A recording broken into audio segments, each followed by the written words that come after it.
morning, afternoon, evening, wherever you are, and welcome to Global Atheist News Roundup, dateline the 2nd of September 2023. This week's headlines. The Taliban ban women from visiting a popular national park. The Taliban stop female Afghan students from leaving the country to study in Dubai. France is to ban female students from wearing abayas in state schools. A Mufti is booked under blasphemy charges for insulting a companion of Muhammad. Palestinian fears grow amid rising Israeli settler attacks. Ex-Catholic Cardinal McCarrick, aged 93, is found unfit to stand trial on teen sex abuse charges. 3/4 of Church of England vicars say Britain can no longer be described as a Christian country. The Brigham Young University officially restores the Honour Code ban on same-sex romantic behaviour. Drag queen Christian artist Flamy Grant joins a lawsuit over Tennessee's anti-drag act. Democrats are willing to cheat to win elections because they aren't God-fearing and don't have moral restraint. The Taliban government has banned women from visiting the Band-e-Amir National Park in Bamiyan province. Afghanistan's acting Minister of Virtue and Vice, Mohammad Khaled Hanafi, said women had not been observing hijab inside the park.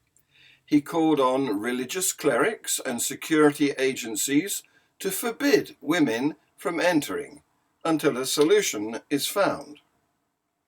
Band-e-Amir is a significant tourist attraction, becoming Afghanistan's first national park in 2009. It's a popular destination for families, and the ban on women attending will prevent many from being able to enjoy the park. UNESCO describes the park as a naturally created group of lakes with special geological formations and structure, as well as natural and unique beauty. Religious clerics in Bamiyan said the women who were visiting the park and not following the rules were visitors to the area.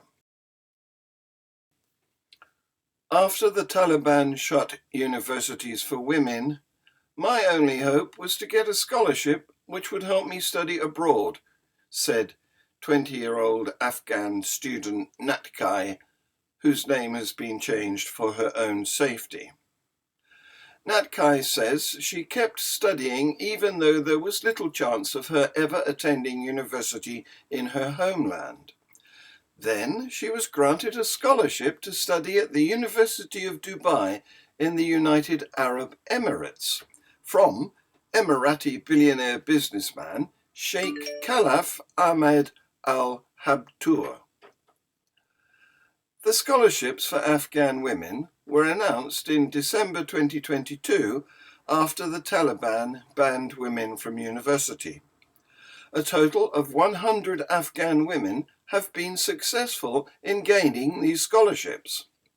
Some Afghan students living abroad have already travelled to Dubai. On Wednesday, the 23rd of August, Natkai said goodbye to her family and set off for the airport. But her hopes were soon dashed.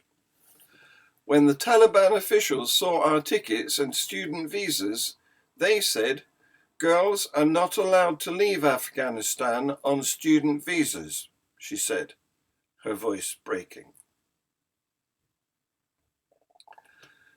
Pupils will be banned from wearing abayas, the loose-fitting full-length robes worn by some Muslim women in France's state-run schools, the education minister has said. The rule will be applied as soon as the new school year starts on the 4th of September. France has a strict ban on religious signs in state schools and government buildings, arguing that they violate secular laws. Wearing a headscarf has been banned since 2004 in state-run schools. When you walk into a classroom, you shouldn't be able to identify the pupil's religion just by looking at them, Education Minister Gabriel Attal told France's TF1 TV, adding, "I have decided that the abaya could no longer be worn in schools." The move comes after months of debate over the wearing of abayas in French schools. The garment is increasingly being worn in schools, leading to a political divide over them, with right-wing parties pushing for a ban, while those on the left have voiced concerns for the rights of Muslim women and girls. Secularism means the freedom to emancipate oneself through school, Attal told TF1, arguing the abaya is a religious gesture aimed at testing the resistance of the Republic towards the secular sanctuary that school must constitute. See this video. There are people who look at what's happening in France and say that actually this concept of laïcité, secularism, is changing, where once it was more of a guarantee of freedom, freedom of conscience, freedom to exercise whatever religious belief you chose to have, and that the state would not get involved.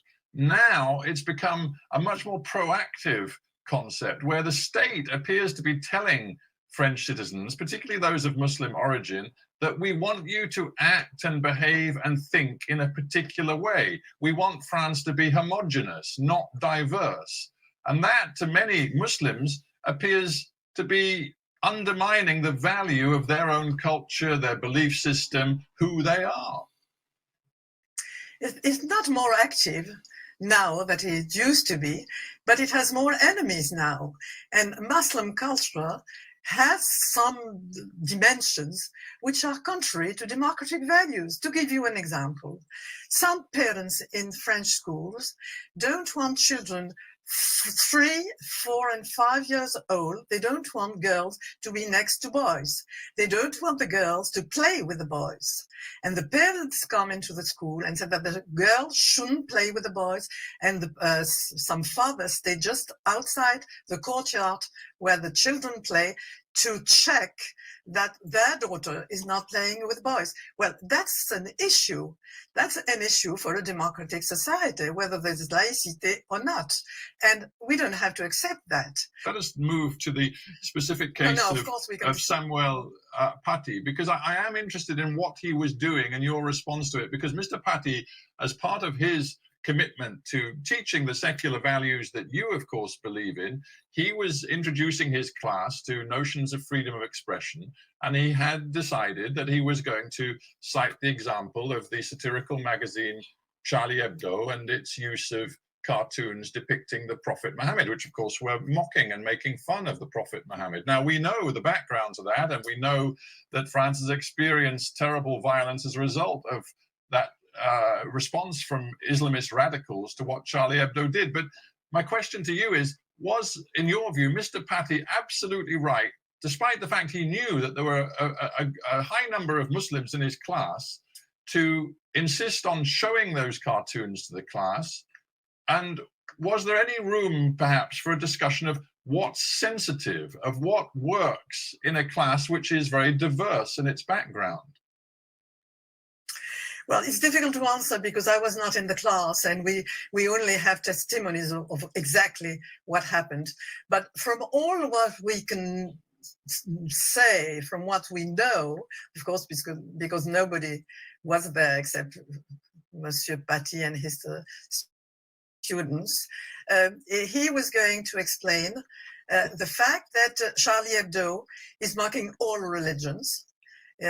Christianity even much more than Islam or the Judaism or all religion.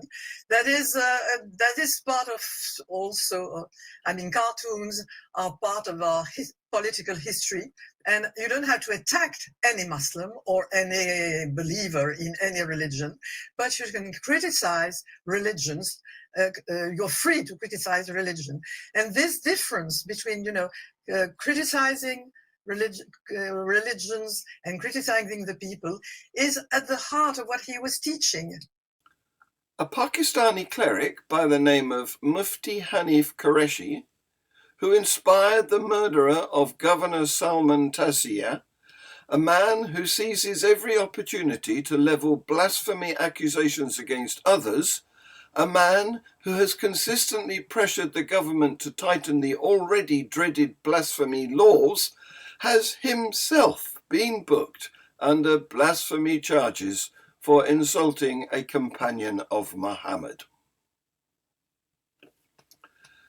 There's been a dramatic rise in violence carried out by extremist Israeli settlers against Palestinian civilians in the occupied West Bank this year, with more than 100 incidents reported a month, according to the UN. It warns that some 400 people have been driven from their land since the start of 2022. Smashed cars and homes and shops were set ablaze. Recent months have seen some of the worst ever scenes of settler violence in the occupied West Bank. Some have turned deadly. Posters in remembrance of 19-year-old Qusay Martan, showing him astride his white Arabian horse, now surround a small roundabout in the village of Burqa, set among olive trees in the rolling hills northeast of Ramallah. He had a deeply caring nature. He'd always greet me warmly and check on me in a thoughtful way, said his grandfather, Abdul Munaim Martan, his voice cracking. His absence leaves a huge void. On the evening Qusay was shot dead by an armed settler, his family say he had gone for a picnic with friends at the edge of the village. Locals describe how a confrontation with radical Israelis living nearby escalated quickly. Stones were thrown, and at least one settler opened fire. In an unusually strong rebuke, Israel's closest ally, the US, described what happened as Jewish terrorism. The once powerful Roman Catholic Cardinal Theodore McCarrick will not stand trial on charges he sexually assaulted a teenage boy decades ago, as a Massachusetts judge dismissed the case against the 93-year-old on Wednesday because both prosecutors and defense attorneys agree he is experiencing dementia. McCarrick, the ex-Archbishop of Washington, D.C., was defrocked by Pope Francis in 2019 after an internal Vatican investigation determined that he sexually molested adults as well as children. The McCarrick scandal created a crisis of credibility for the Church, primarily because there was evidence that Vatican and US Church leaders knew he slept with seminarians, but turned a blind eye as McCarrick rose to the top of the US Church as an adept fundraiser who advised 3 popes. During Wednesday's hearing, Dr. Kerry Nelligan, a psychologist hired by the prosecution, said she found significant deficits in McCarrick's memory during 2 interviews in June, and he was often unable to recall what they had discussed from 1 hour to the next. As with any form of dementia, she said, there are no medications that could improve the symptoms. Prosecutors say McCarrick committed the abuse over several years, including when the boy, who was then 16, was at his brother's wedding reception at Wellesley College. The man said McCarrick also sexually assaulted him in a coat room after they returned to the reception. Prosecutors say McCarrick told the boy to say the Hail Mary and Our Father prayers before leaving the room. 3/4 of Church of England priests believe Britain can no longer be described as a Christian country, a new poll has revealed. The huge survey conducted by The Times, which used responses from 1,200 serving vicars, also found that more than half think that same-sex weddings should be allowed. Of those surveyed, 53.4% backed a change in the law to allow priests to marry same-sex couples, whereas 36.5% were against the idea. The results were branded absolutely huge by Reverend Andrew Forshaw Kane, who runs the campaign for equal marriage in the church, and married his partner despite the rules. It is really clear evidence of the direction of change the church needs to pursue, he told the paper. I hope this kind of evidence will enable the bishops to feel confidence that there is a wide majority for change. The landmark survey also revealed that many vicars feel they are overstretched and are concerned that the church could ultimately face extinction if it doesn't address the decline in attendance.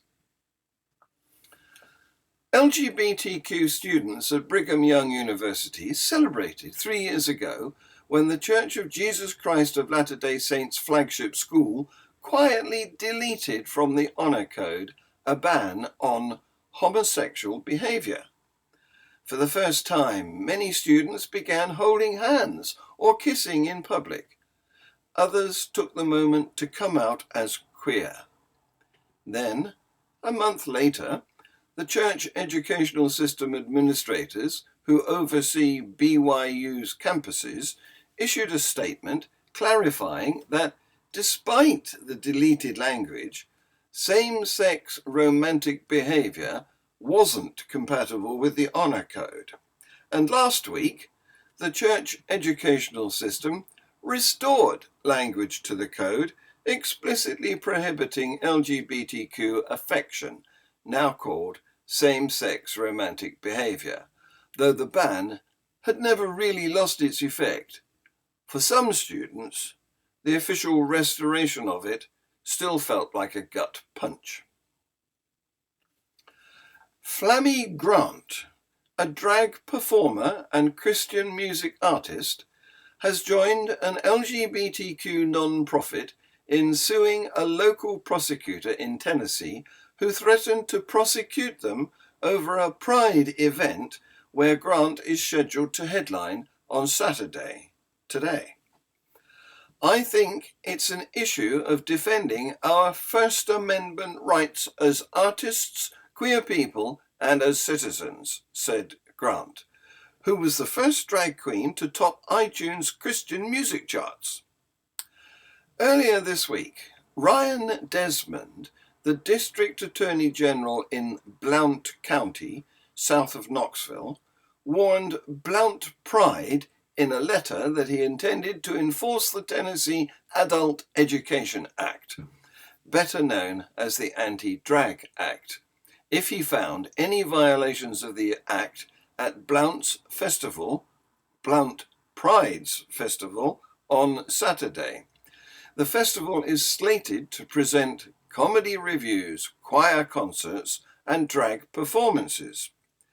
The Entertainment Act, which prohibits adult cabaret entertainment from taking place in public or in a place where it could be viewed by children, passed the state legislature in February, but in June, a federal court ruled the law is unconstitutionally vague.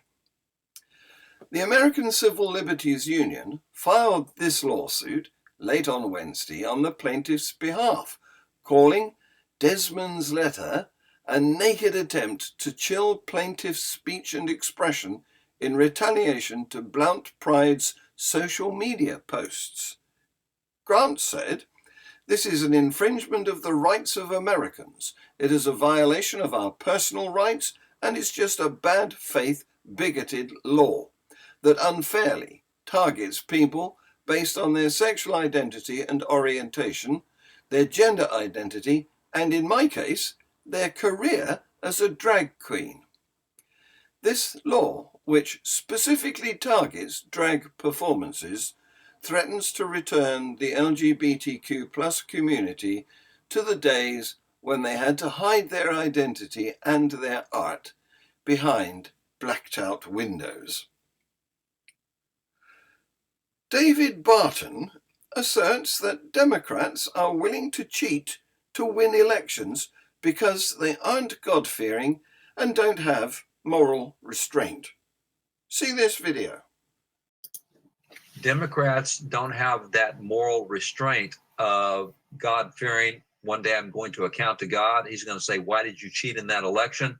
If you don't believe that, then why not cheat in an election? Mm-hmm. So you have less moral restraints, which means the end does justify the means, which means you're willing to do more things to make sure your side wins. You win at all cost. Stay on this channel to watch Tercia and I interview Kenneth Krause, a former contributing editor of the Humanist and Skeptical Inquirer. You can join in and ask him questions. It's a live show. And don't forget to watch Views on the News, the show where our opinionated panel give their views on the items I've just reported. This has been Global Atheist News. Please like, subscribe, and share. Thank you for watching.